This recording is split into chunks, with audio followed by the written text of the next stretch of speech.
So your next topic ਹੈ how do we conserve biodiversity. ਇਸ biodiversity ਨੂੰ ਅਸੀਂ ਕਿਵੇਂ ਕੰਜ਼ਰਵ ਕਰ ਸਕਦੇ ਹਾਂ। When we conserve and protect the whole ecosystem it is biodiversity at all level is protected. ਜਦੋਂ ਅਸੀਂ ਪੂਰੇ ਇਕੋਸਿਸਟਮ ਨੂੰ ਬਚਾ ਲਵਾਂਗੇ, ਉਹਨੂੰ ਕੰਜ਼ਰਵ ਕਰ ਲਵਾਂਗੇ, ਠੀਕ ਆ, ਉਹਨੂੰ ਤਾਂ ਅਸੀਂ ਆਪਣੀ ਬਾਇਓਡਾਇਵਰਸਿਟੀ ਨੂੰ ਕੰਜ਼ਰਵ ਕਰ ਲਾਂਗੇ। We save the entire forest to save the tiger. ਇੱਕ ਟਾਈਗਰ ਨੂੰ ਬਚਾਉਣ ਵਾਸਤੇ ਅਸੀਂ ਸਾਰੇ ਫੋਰੈਸਟ ਨੂੰ ਸੇਵ ਕਰਨਾ ਪੈ ਸਕਦਾ ਆ। This approach is called in situ conservation. ਇਸ ਅਪਰੋਚ ਨੂੰ ਕਹਿੰਦੇ ਆ in situ or on site. In situ ਦਾ ਮਤਲਬ ਆ ਕਿ ਜਿਹੜੀ ਸਪੀਸੀਜ਼ ਖਤਮ ਹੋ ਰਹੀ ਆ, ਐਕਸਟੈਂਟ ਹੋ ਰਹੀ ਆ, ਉਹਨੂੰ ਬਚਾਉਣ ਲਈ ਸਾਰਾ ਫੋਰੈਸਟ ਬਚਾਉਣਾ। However, when there are situations where an animal or plant is endangered or threatened and needs urgent measure to save it from extinction is known as ex situ or off-site. They have taken the example कि कोई भी animal और plant ਜਿਹੜਾ ਖਤਮ ਹੋ ਰਿਹਾ ਜਾਂ ਖਤਮ ਹੋਣ ਦੇ ਕਿਨਾਰੇ ਤੇ ਆ, ਠੀਕ ਆ,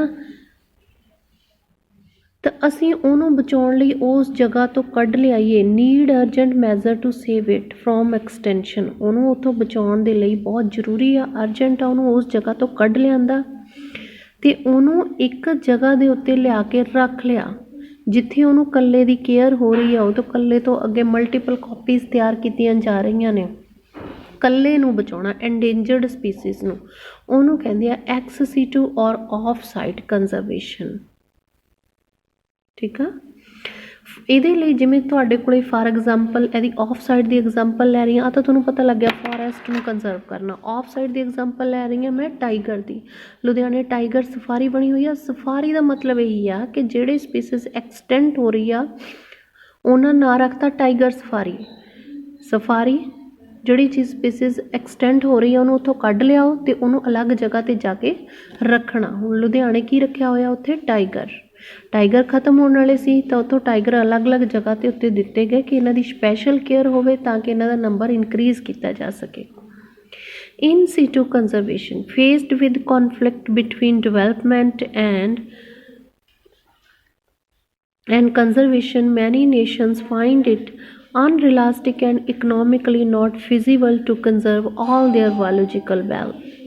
ਕਹਿੰਦਾ ਕਨਫਲਿਕਸ਼ਨ ਅਰਾਈਜ਼ ਹੋ ਗਈ, ਲੜਾਈ ਹੋਈ ਕਿਹਦੇ ਵਿੱਚ, ਡਿਵੈਲਪਮੈਂਟ ਦੇ ਵਿੱਚ ਅਤੇ ਕੰਜ਼ਰਵੇਸ਼ਨ ਦੇ ਵਿੱਚ।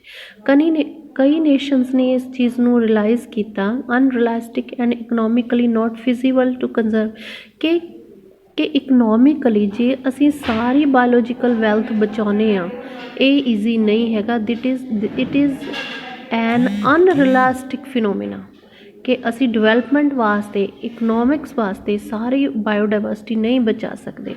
ਇਨਵੇਰੀਏਬਲੀ the number of species waiting to be saved from extension far exceed the conservation resources available.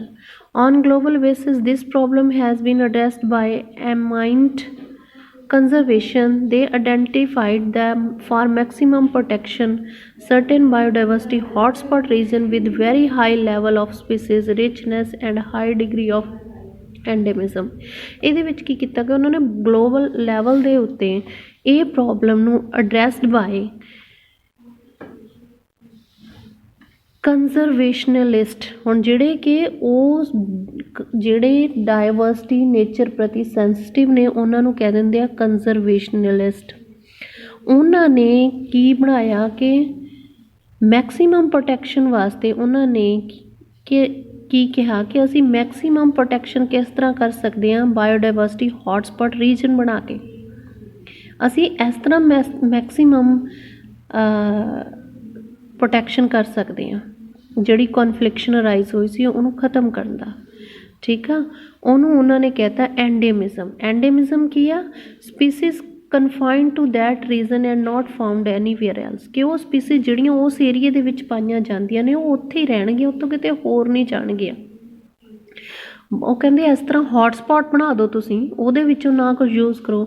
Initially 25 biodiversity hotspot ਵਰ ਆਈਡੈਂਟੀਫਾਈਡ। ਸ਼ੁਰੂ ਦੇ ਵਿੱਚ 25 ਬਣਾਏ ਗਏ, ਫਿਰ ਉਹਦੇ ਵਿੱਚ 9 ਹੋਰ ਐਡ ਕਰ ਦਿੱਤੇ ਗਏ, bringing the total number of biodiversity hotspot in the world to 34। ਹੁਣ ਆਲ ਵਰਲਡ ਦੇ ਵਿੱਚ ਕਿੰਨੀਆਂ ਹੌਟਸਪੌਟਸ ਹੋ ਗਈਆਂ total? 34। These hotspots were reasons of associated habitat loss. 3 hotspots आ उन्होंने दसते, एक वैसटर्न घाट आ, श्रीलंका आ, इंडो बर्मा आ ते एक हिमालय आ। ठीक है। Although all the biodiversity hotspot put together cover less than 2% of earth land area, जिन्ने भी हॉटस्पॉट बने ने ये जिन्नी साड़ी अर्थ दा लैंड एरिया ਉਹਦਾ सिर्फ 2% ही ਇਹਨਾਂ ਨੂੰ ਬਣਨ ਦਿੱਤਾ, और वी कैन से 2% ही ਇਹਨਾਂ ਲਈ ਰਹਿ ਗਿਆ हॉटस्पॉट्स ਦੇ ਲਈ। The number of species they collectively harbor is extremely high and strict protection of these hotspots would reduce the ongoing mass extinction by almost 30%। ਕਹਿੰਦਾ ਬਟ ਸਪੀਸੀਜ਼ ਜਿਹੜੀਆਂ ਇਸ ਹੌਟ ਸਪੌਟਸ ਦੇ ਵਿੱਚ ਪਾਈਆਂ ਜਾਂਦੀਆਂ ਨੇ ਉਹਨਾਂ ਦਾ ਨੰਬਰ ਤਾਂ ਬਹੁਤ ਜ਼ਿਆਦਾ ਇਹਨਾਂ ਦੇ ਮੁਕਾਬਲੇ, ਸੋ ਉੱਥੇ ਸਟ੍ਰਿਕਟ ਪ੍ਰੋਟੈਕਸ਼ਨ ਕੀਤੀ ਗਈ ਆ ਹੌਟ ਸਪੌਟਸ ਦੇ ਵਿੱਚ, ਤਾਂ ਕਿ ਅਸੀਂ ਮਾਸ ਦਾ ਮਤਲਬ ਹੁੰਦਾ ਕਿ ਲਗਾਤਾਰ ਇਕੱਠੀਆਂ ਸਪੀਸੀਜ਼ ਦਾ ਖਤਮ ਹੋਣਾ, ਮਾਸ ਐਕਸਟੈਂਸ਼ਨ ਨੂੰ ਰੋਕ ਸਕੀਏ, ਇਸ ਲਈ ਉੱਥੇ ਬਹੁਤ ਸਟ੍ਰਿਕਨੈਸ ਕੀਤੀ ਜਾਈ ਗਈ ਆ ਹੌਟ ਸਪੌਟ ਏਰੀਆਜ਼ ਦੇ ਵਿੱਚ ਜਿੱਥੇ ਸਪੈਸੀਫਿਕ ਸਪੀਸੀਜ਼ ਰੱਖੀਆਂ ਹੋਈਆਂ ਨੇ। ਇਹ ਪੂਰਾ ਇੱਕ ਏਰੀਆ ਆ, ਪੂਰਾ ਇੱਕ ਜੰਗਲ ਦਾ ਏਰੀਆ ਜਿਹਦੇ ਵਿੱਚ 20-30 ਪਿੰਡ ਆ ਸਕਦੇ ਨੇ, ਉਹਨੇ ਨੂੰ ਕੰਜ਼ਰਵ ਕੀਤਾ ਹੋਇਆ ਇਹਨਾਂ ਨੇ, ਉਹਨੂੰ ਕਹਿੰਦੇ ਆ ਇਨ ਸੀਟੂ, ਜਿਹਦੇ ਵਿੱਚ ਖਤਮ ਹੋਣ ਵਾਲੀਆਂ ਸਪੀਸੀਜ਼ ਪਈਆਂ ਨੇ ਪਰ ਉਹ ਸਾਰੇ ਏਰੀਆ ਨੂੰ ਕੰਜ਼ਰਵ ਕੀਤਾ ਹੋਇਆ ਹੈ। ਇੰਡੀਆ ਦੇ ਵਿੱਚ ਇਕੋਲੋਜੀਕਲੀ unique and biodiversity rich regions are legally protected as biosphere reserve, national park and sanctuaries। India ਦੇ ਵਿੱਚ ਅਸੀਂ ਬਾਇਓਡਾਇਵਰਸਿਟੀ ਨੂੰ ਕਿਵੇਂ ਕੰਜ਼ਰਵ ਕੀਤਾ ਹੋਇਆ ਆ, ਅਸੀਂ ਬਾਇਓਸਫੀਅਰ ਰਿਜ਼ਰਵ ਬਣਾਏ ਹੋਏ ਨੇ, ਨੈਸ਼ਨਲ ਪਾਰਕ ਬਣਾਏ ਹੋਏ ਨੇ ਤੇ ਸੈਂਕਚੁਰੀਜ਼ ਬਣਾਈਆਂ ਹੋਈਆਂ ਨੇ। ਸਾਡੇ ਕੋਲ 14 ਬਾਇਓਸਫੀਅਰ ਰਿਜ਼ਰਵਸ ਨੇ, 90 ਨੈਸ਼ਨਲ ਪਾਰਕ ਨੇ, 448 ਵਾਈਲਡ ਲਾਈਫ ਸੈਂਕਚੁਰੀਜ਼ ਨੇ, ਸਨੈਕਚੁਰੀਜ਼।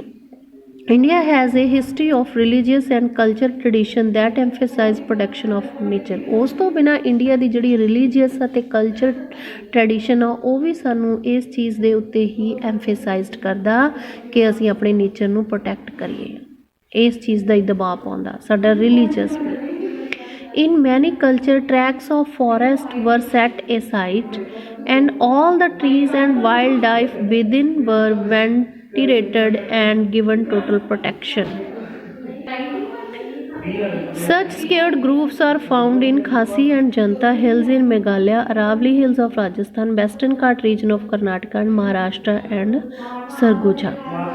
ਇਸੇ ਤਰ੍ਹਾਂ ਉਹਨਾਂ ਨੇ ਦੱਸਿਆ ਕਿ ਪੂਰੀ ਟੋਟਲ ਪ੍ਰੋਟੈਕਸ਼ਨ ਦੇ ਲਈ ਇੰਡੀਆ ਦੇ ਵਿੱਚ ਕੁਝ ਸੈਕਰਡ ਹੁੰਦਾ ਧਾਰਮਿਕ ਗੁਫਾਵਾਂ ਨੇ ਖਾਸੀ ਤੇ ਜਨਤਾ ਦੀਆਂ, ਉੱਥੋਂ ਲੋਕ ਇੱਕ ਵੀ ਚੀਜ਼ ਨਹੀਂ ਚੱਕਦੇ ਚਾਹੇ ਉਹ ਅਕੋਰਡਿੰਗ ਟੂ ਦਾ ਉਹਨਾਂ ਦੇ ਧਰਮ ਮੁਤਾਬਕ ਆ। ਹਰਾਵਲੀ ਹਿਲ ਨੇ ਰਾਜਸਥਾਨ ਦੀਆਂ, ਵੈਸਟਰਨ ਘਾਟ ਕਰਨਾਟਕਾ ਦਾ, ਮਹਾਰਾਸ਼ਟਰ ਦਾ, ਠੀਕ ਆ, ਤੇ ਦੂਜਾ ਹੈਗਾ ਸਰਗੁਜਾ ਚੰਦਾ, ਬਾਸਟਰ ਏਰੀਆ ਮੱਧ ਪ੍ਰਦੇਸ਼ ਦੇ ਨੇ, ਮੇਘਾਲਿਆ ਦੀਆਂ ਨੇ। Sacred groups are the last refuges for a large number of rare and threatened plant. ਜਿਹੜੀਆਂ ਇਹ ਗਰੁੱਪਸ ਨੇ, ਇਹ ਗੁਫਾਵਾਂ ਨੇ, ਇੱਥੇ ਬਹੁਤ ਚਿਰ ਤੋਂ ਉਹ ਪਲਾਂਟ ਸਪੀਸੀਜ਼ ਜਿਹੜੀਆਂ ਬਹੁਤ ਘੱਟ ਮਿਲਦੀਆਂ ਨੇ ਜਾਂ ਖਤਮ ਹੋਣ ਦੇ ਕਿਨਾਰੇ ਨੇ ਉਹ ਇੱਥੇ ਰਹਿ ਰਹੀਆਂ ਨੇ।